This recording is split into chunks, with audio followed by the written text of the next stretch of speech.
పరిష్కారం అవుతాయి మిత్రులారా. అయితే ప్రధానంగా ఇవాళ బరిలో ఎవరు నిలబడ్డారు? గెలవబోతున్న ఎంపీ కాబోతున్న ఆర్ఎస్ ప్రవీణ్ కుమార్ గారు మన పార్టీ తరఫున, కాంగ్రెస్ పార్టీ తరఫున, మన ప్రాంతానికి అసలు ఎటువంటి సంబంధం లేదు. మల్లు రవి గారు కాంగ్రెస్ పార్టీ తరఫున, ఇంకొక అభ్యర్థి యువకుడు బీజేపీ పార్టీ తరఫున నిలబడ్డాడు.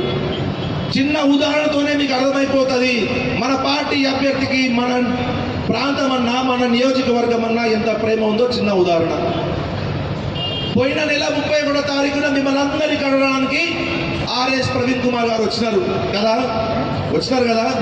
అంటే చెప్పండి కూడా చెప్పండి. వచ్చినాయి ఒకటోసారి. రెండోసారి ఎప్పుడు వచ్చినారు? మొన్న మన నియోజకవర్గ శాసనసభ వాళ్ళ కార్యక్రమానికి వచ్చి తెలియజేస్తారు మిత్రులారా. మూడోసారి వచ్చిందా? 3 వారాల్లోనే 3 సార్లు వచ్చాయి. మరి కాంగ్రెస్ అభ్యర్థి వచ్చిందా నియోజకవర్గానికి? ఎప్పుడైనా వచ్చిందా?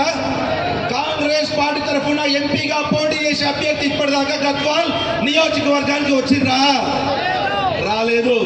ఎందుకు? వాళ్ళకు తెలుసు అక్కడ గద్వాల్ నియోజకవర్గానికి వెళ్ళాలన్నా, గద్వాల్ గడ్డను ముట్టాలంటే మొట్టమొదట కృష్ణమోహన్ రెడ్డి గారిని దాటుకొని పోవాలి. సాధ్యం కాదు అని చెప్పి కనీసం వాళ్ళు గద్వాల్ నియోజకవర్గానికి ప్రచారం చేయడానికి కూడా భయపడుతున్నారు మిత్రులారా.